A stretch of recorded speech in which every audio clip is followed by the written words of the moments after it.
تو جناب عمر کی کیفیت کیا ہے؟ کلمہ پڑھتے ہی حضرت عمر نے فرمایا یا رسول اللہ، جب آپ سچے، قرآن سچا، اسلام سچا، تو چھپ کے نماز پڑھنے کا کیا مطلب ہے؟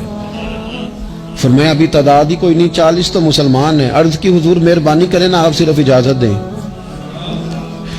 20 لوگوں کی صفیں بنا دی گئیں، ایک صف کے آگے حضرت عمر ہیں، ایک صف کے آگے حضرت امیر حمزہ ہیں۔ جناب عمر کہنے لگے چونکہ آپ اللہ کے رسول ہیں تو لہذا نماز بھی آج اللہ کے گھر میں پڑھی جائے گی۔ تو حضرت عمر بیت اللہ شریف کے بیچ کھڑے ہو کے نعرہ لگاتے ہیں، فرماتے ہیں میں عمر ہوں، تم مجھے بھی جانتے ہو، میرے باپ کو بھی جانتے ہو، تم میرا قبیلہ بھی جانتے ہو، میں نے پڑھ لیا ہے محبوب کا کلمہ۔ اب جس نے بچے یتیم کرانے ہو اور اپنی بیوی بیوہ کرانی ہو وہ آئے اور مجھے روکے۔ یہ محبوب اللہ کے ہیں اور گھر بھی اللہ کا ہے، تو نماز بھی آج اللہ کے گھر میں پڑھی جائے گی۔ جب تک انسان یہاں سے طاقتور نہیں ہوتا، پھر بات آئی سیدنا عثمان غنی کی، میں پہلا وہاں اونا رنداں تو جنہیں کھلی بغاوت کی تھی، ہے پورا قبیلہ اور طرف ہے، عثمان تیرے گھر میں مال ہے، دولت ہے، وزاداری ہے، لوگ سارے کیا کریں گے، والد مخالف، چچا مخالف۔ حضرت عثمان غنی جیسے آدمی کو پکڑ کے باندھ دیا گیا گھر میں۔ تو عثمان غنی کہنے لگے میں ان بزدلوں میں سے نہیں ہوں جو محبت بھی کریں اور اظہار بھی نہ کر سکیں، جو دعویٰ بھی کریں اور پھر ان کے اندر طاقت اظہار بھی نہ ہو۔ فرمایا تم جتنا باندھ سکتے ہو باندھ لو، تم اپنی دولتیں، حکومتیں اور اپنا جاہ و جلال سنبھال کے رکھو، ہم نے تو غلامی کا فیصلہ کر لیا ہے۔ اور پھر کی غلامی انہوں نے۔ اور جہاں تک بات ہے شیر خدا حضرت علی المرتضیٰ کی، حضرت علی المرتضیٰ شیر خدا کا تو یہ حال تھا کہ ساری زندگی میدان میں رہے۔ ایک دن حضور نے صرف فرمایا کہ آج آپ کو نہیں لے کے جانا، آپ تھوڑا نا میرے نائب بن کر، حضور کسی نہ کسی کو نائب بنا کے مدینے میں چھوڑ کے جائے، ایک دن صرف کہا نہیں لے کے جانا۔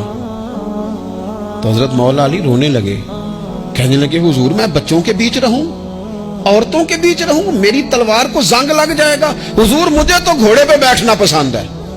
اچھا میں آپ کو ایک اور بات بھی عرض کروں، پہلے بھی میں نے کہا تھا پھر کہتا ہوں، کچھ لوگ پڑھے لکھے ہوتے ہیں بہادر نہیں ہوتے۔ حضرت علی کے علم کا بھی کمال عروج پہ اور بہادری بھی پورے عروج پہ۔ زندگی نا بہادر لوگوں کی ہوتی ہے۔ یہ شہاب الدین غوری لیٹے ہیں یہاں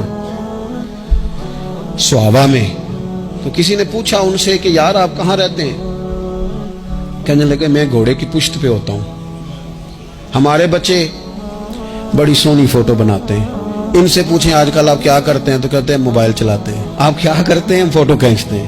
آپ کیا کرتے ہیں؟ کہتے ہیں وہ نا مجھے ایسا عجیب مسئلہ ہے موبائل کا کہ بچوں کی نا مطلب میں کئی دفعہ سوچتا ہوں کہ اگر انہیں کچھ 4 گھنٹے موبائل سے علیحدہ رہنا پڑا نا تو ہو سکتا ہے کہ ان کو ڈاکٹر کو بھی دکھانا پڑ جائے، اتنی کو بری حالت ہو گئی۔ مجھے ڈھیر سارے دوست کہتے ہیں جی آپ ٹیلی فون پہ ملتے نہیں۔ میں نے کہا میں پہلے ملا کرتا تھا جب تک لوگوں کی جیب میں موبائل تھا، جب سے لوگوں نے ہاتھ میں پکڑ لیا نا تو پھر تو ایک دن میں 100 نمبر ملتا ہے، تو پھر آپ کیسے موبائل پہ رہیں گے؟ پھر تو ایک ہی کام ہے، یا فون سنیں گے یا کوئی اور کام کریں گے۔ تو تھوڑی سی ہمت والی زندگی گزاریں۔ بزدلانہ باتیں، کمزور باتیں ہمارے بچوں کو بھی کمزور کر دیں گی، یہ کچھ نہیں کر سکیں گے۔ حضرت سیدنا عبداللہ بن زبیر رضی اللہ تعالیٰ عنہ، یہ مدینہ منورہ میں پیدا ہونے والے سب سے پہلے بچے ہیں۔ حضرت سیدنا ابوبکر صدیق رضی اللہ تعالیٰ عنہ کے نواسے ہیں، حضور کے پھپھو جناب صفیہ کے پوتے ہیں، اور عشرہ مبشرہ صحابی حضرت زبیر بن عوام ان کے بیٹے، شروع سے ہی بڑے بہادر تھے۔ ایک دن کچھ بچے گلی میں کھیل رہے تھے تو ایک شخص نے آ کے نا چیخ ماری، ڈرایا، سارے بچے بھاگ گئے۔ جناب عبداللہ ابن زبیر کہنے لگے کیوں بھاگتے ہو؟ اب چیخوں سے بھی ڈرو گے؟ واپس آؤ سارے، میں تمہارا امیر ہوں، آؤ ذرا اس پر حملہ کریں۔ ہم سارے بھاگے اور یہ اکیلا کھڑا رہے۔ اس پر حملہ کیا، وہ ڈرانے والا خود ڈر کے بھاگ گیا۔ تھوڑا سا نا مزاج، ذہن، طبیعت دیکھیں نا، بدتمیزی اور چیز کا نام ہے لیکن گفتگو کا مضبوط ہونا یہ اور چیز کا نام ہے۔ بچوں کو جب پوری طرح یہاں تو ہم ان کو اس قدر زیادہ کمروں میں بند رکھتے ہیں کہ جب وہ نکلتے ہیں باغی ہو جاتے ہیں، یہاں پھر یہ ہوتا ہے کہ ان کے اندر جو صلاحیتیں ہوتی ہیں وہ پوری طرح دب جاتی ہیں، وہ جو کیفیات ہوتی ہیں جو ایک